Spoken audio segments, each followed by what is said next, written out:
નમસ્કાર મિત્રો, ખાસ કરીને આજના વિડીયોમાં આપણે અલ્નીનો અને નૈઋત્યના ચોમાસા વિશેની ખૂબ અગત્યની માહિતી આપવાની છે. પણ સૌપ્રથમ આપને એ જણાવી દઉં કે આવનારા દિવસની અંદર આપણે ખેડૂત મિટિંગનું આયોજન કરેલું છે, એટલે કે તારીખ 18 જૂન 2026 અને ગુરુવારના રોજ સમય છે બપોરે 3:30 વાગ્યાનો.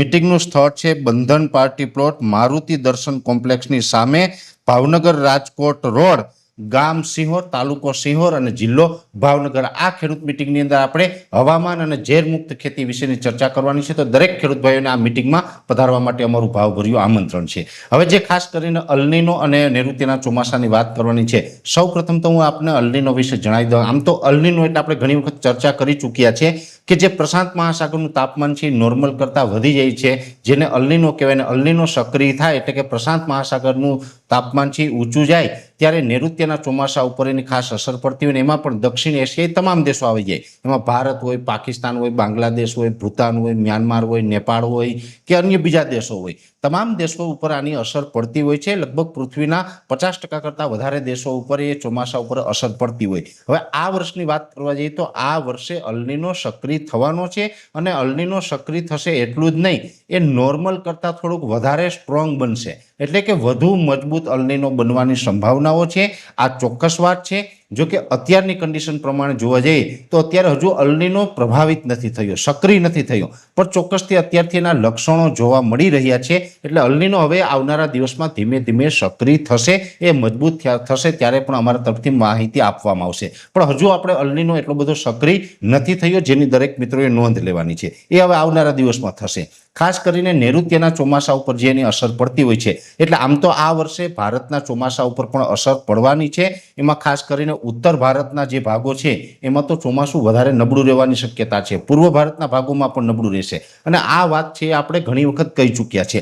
પણ અત્યારે અલ્નીનોને લઈને ઘણી બધી બિહામણી વાતો ચાલે છે, એટલા માટે તેને ગુજરાતના દરેક ખેડૂત ભાઈઓને માહિતી આપવી જરૂરી છે કે અલ્નીનો સક્રિય થશે, પણ ચાલુ વર્ષે એટલે કે વર્ષ 2026ના ચોમાસા ઉપર એટલી બધી મોટી અસર નથી થવાની કે આપણે દુષ્કાળ પડી જાય કે વરસાદની બહુ ખેંચ પડે, એટલું બધું નથી થવાનું. આમાં ડરવાનું કે ગભરાવાનું અત્યારે કાંઈ એવું બધું છે નહીં. હા, એક ચોક્કસ વાત છે કે છેલ્લા 4-5 વર્ષથી જે ગુજરાતની અંદર વરસાદ પડતા હતા એ વરસાદની સરખામણી આ વર્ષે થોડાક ઓછા વરસાદ ચોક્કસથી જોવા મળશે. હવે ઓછા વરસાદ જોવા મળશે એટલે કેવું થશે તો કે 4-5 વર્ષથી આપણે 135% અથવા તો 140%, 160%, 125% આવા વરસાદ પડ્યા. ગયા વર્ષની વાત કરવા જઈએ તો વર્ષ 2025ની અંદર આપણે 109% ઓલ ઓવર ગુજરાતની એવરેજ પ્રમાણે વરસાદ જોવા મળ્યો હતો. હવે આ વર્ષે 109% કે 110% આવા વરસાદ નહીં જોવા મળે. અસર ચોક્કસથી પડશે, પણ વર્ષ કેવું થશે, મારો જ્યાં સુધીનો અનુભવ છે ત્યાં સુધી 90 થી 95% વર્ષ થવાની સંભાવનાઓ છે, જે વાત હું વારંવાર કરી ચૂક્યો છું. બીજી વાત એ છે કે આ એક મારા અનુભવ પ્રમાણેનું મારું આખું પ્રિડિક્શન છે, જેમાં અલ્નીનો, લાનીનો વગેરે જે આઈઓડી એટલે કે ઇન્ડિયન ઓશન ડિપોલ તમામ પેરામીટરોના આધારે જે અમે અવલોકન કરતા હોય એ મુજબનું મારું અવલોકન છે. અંતે તો આપણે પણ બધા હવામાન ઉપર નિષ્ણાંત હોય, એટલે કે હવામાનનું નિરીક્ષણ કરતો હું પણ માણસ છે. આપણે ભગવાન તો છે નહીં કે આપણે કંઈ એવું જ થવાનું, એ તો બધું કુદરતી હોય. પણ હવામાનનો જે આપણો અભ્યાસ હોય, અભ્યાસ મારો એવું કહે છે કે 90 થી 95% સુધીનું વર્ષ થશે, એટલે બહુ ચિંતાનું કારણ નથી. જે ઉત્તર ભારતના યુપી, બિહારથી લઈને જે વિસ્તારોમાં અસર પડવાની છે અલ્નીનોની, એટલી બધી અસર ગુજરાતમાં આ વર્ષે કમસે કમ નહીં જોવા મળે. પણ ચોક્કસથી એટલી વાત છે કે ગયા 2-4 વર્ષની સરખામણીએ આ વર્ષે ઓછો વરસાદ જોવા મળશે. 90-95% સુધીનો વરસાદ એટલે કે 100% વરસાદ નહીં થાય આ વર્ષે, એટલે એનાથી ઓછું રહેવાનું છે. પણ એટલું બધું ઓછું નથી રહેવાનું કે પછી આપણે વર્ષ નબળું થઈ જાય અને આપણે શું કરવું, આવી પરિસ્થિતિનું નિર્માણ થાય, પાણીની તંગી ઊભી થાય, એટલું બધું નબળું થવાનું નથી. 90-95% એટલે થોડુંક જ સામાન્ય કરતાં ઓછું કહેવાય. એ બહુ વાંધો ના આવે. આની અંદર આપણે શિયાળુ પાક પણ જનરલી કરી શકતા હોય. એટલે મારા માનવા પ્રમાણે આ પ્રકારનું વર્ષ થવાનું છે. બિહામણી બહુ વાતોથી અત્યારે ચિંતા કરવાની જરૂર મને બહુ લાગતી નથી. એટલે ખાસ કરીને અલ્નીનો અને આ એક ઇફેક્ટ રહેવાની છે. નૈઋત્યના ચોમાસાની વાત કરવા જઈએ તો નૈઋત્યના ચોમાસાની અંદર જે પૂર્વ ભાગ હોય એટલે કે બંગાળની ખાડીવાળો ભાગ હોય એ છેલ્લા લગભગ 4-5 દિવસથી થોડો થોડો ધીમે ધીમે નબળી રીતે પણ આગળ ચાલી રહ્યો છે. અરબ સાગરનો એટલે કે પશ્ચિમ ભાગ છે એમાં મહારાષ્ટ્રમાં ચોમાસું અત્યારે રોકાયું છે.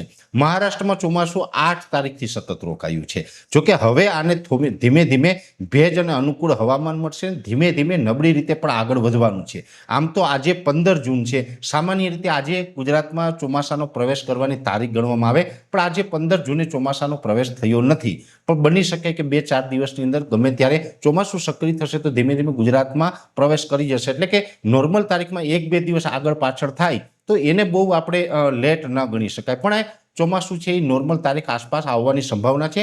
આવે તો એનો મતલબ એવો નથી કે આવશે તો ગુજરાતમાં બધી જગ્યાએ વાવણી થવાનું ચાલુ થઈ જશે.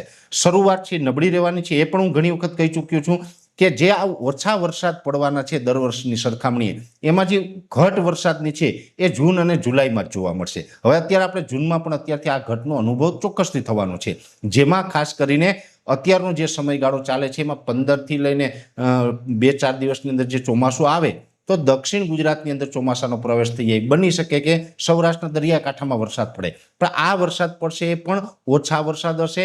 અમુક જગ્યાએ વાવણી થાય, અમુક જગ્યાએ ઓછા વરસાદ હોય એટલે વાવણી લાયક ન પણ થાય. આવું શરૂઆતમાં રહેવાનું છે. એટલે પહેલાં તો આપણે પૂરો વરસાદ ન થાય ત્યાં સુધી કોઈ વાવણી ન કરવી. બીજા નંબરની અંદર બીજો રાઉન્ડ આવશે 22 થી 25 જૂન. એમાં આપણે સારો વરસાદ કદાચ આવે અને ઘણા બધા વિસ્તારને સારો એવો લાભ મળે તેવી શક્યતાઓ અત્યારે દેખાઈ રહી છે.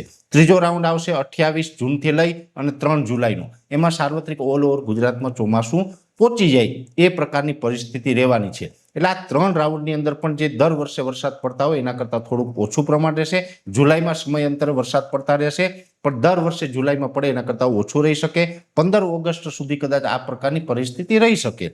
15 ઓગસ્ટ પછીથી સારા વરસાદની પણ સંભાવનાઓ છે. પછી આપણે ઓક્ટોબરમાં ચોમાસું પૂર્ણ થાય ત્યાં સુધીમાં આપણે પાણીની વ્યવસ્થા થઈ જાય, ડેમ ભરાઈ જાય, આ પ્રકારની પરિસ્થિતિ રહેવાની છે. અમે ઘણા વખતથી આપણે આ પ્રકારનું અનુમાન પણ આપી રહ્યા છીએ. હવે ઘણા બધા મિત્રોને એવું કહેવાનું હોય કે ભાઈ પરેશભાઈ તમે તો સારા વરસાદ, પણ અમે સારા વરસાદનું કહીએ છીએ, 90 થી 95% સુધીનું કહીએ છીએ, 100% ઉપરનું તો નથી કહેતા. 90 થી 95% સુધી થવાનું છે, પણ એ વર્ષ પૂરું થશે ત્યારે તમને ખ્યાલ આવશે. અત્યારથી બીજા મિત્રો કોઈ આગાહી કરે અને તમે એમ માની લો પરેશભાઈ તમે સારું કહેતા પેલા ભાઈ નબળું કહે, એનું એ પ્રિડિક્શન હોય, મારું આ પ્રિડિક્શન છે. બધાનું અનુમાન અલગ અલગ હોય. દરેક હવામાન નિષ્ણાત હોય એ પોતાને જે લાગતું હોય એ પ્રમાણે કહે. જો કે અત્યારે હવામાન વિભાગ હોય, સ્કાયમેટ હોય, આ પણ બધી સારી માહિતી આપે છે. એમની પાસે પણ સારા સ્ટાફ છે, સારી ટીમ છે, એમની પાસે પણ ટેકનોલોજી છે, સારી જ માહિતી આપે. એટલે એમની પાસે પણ જે અનુભવ છે એને રજૂ કર્યો છે. મારી પાસે અનુભવ છે, મેં રજૂ કર્યો છે. અશોકભાઈ પટેલ જેવા પણ આપણા ગુજરાતની અંદર સારા એવા વેધર એક્સપર્ટ છે, એમનું પણ એક અનુમાન આવતું હોય છે. એટલે બધાના અનુમાન આવતા હોય, બધા પોતપોતાના અનુભવ પ્રમાણે એ પ્રિડિક્શન કરતા હોય છે. એટલે હું પણ મારા અનુભવ પ્રમાણે પ્રિડિક્શન કરતો હોય છે.